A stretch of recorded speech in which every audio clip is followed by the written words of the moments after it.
walking on Rosh Chodesh Kislev, early morning on the Har HaBayt. And what do we have to cling to? We have the words of the prophets to cling to because God has given us so many promises. He's told us about our future. He said that He'd return us to His land, and now a large portion of the Jewish people are here. That's a fulfillment of prophecy.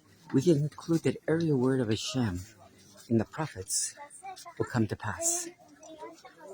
And this is what we look forward to, that Hashem will keep His promise. And we're looking at the eastern side of the temple.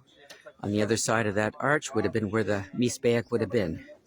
And remember the words of Zechariah the prophet in chapter 3 when he said, God said, that is, on that day it will be said of Jerusalem, have no fear, O Zion, do not despair. Hashem your God is in your midst, the mighty one who will save. And He will rejoice over you with gladness. He will be silent with you in His love. And He will be joyful over you with glad song. In other words, what you're hearing is that God's saying that He's going to have joy. In other words, He has joy in His people. You are God's source of joy.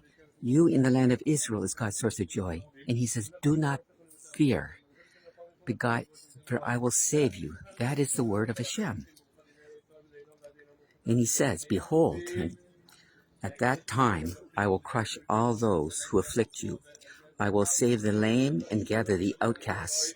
At that time I will gather you. I will make you into a good name and a praise among all the peoples of the earth, when I return your captives before your eyes, says Hashem.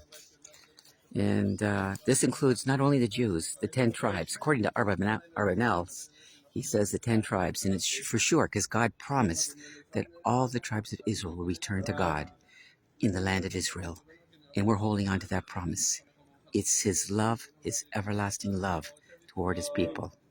And you're looking at the place where the temple will soon be built. We're standing on the eastern side of the Temple Mount.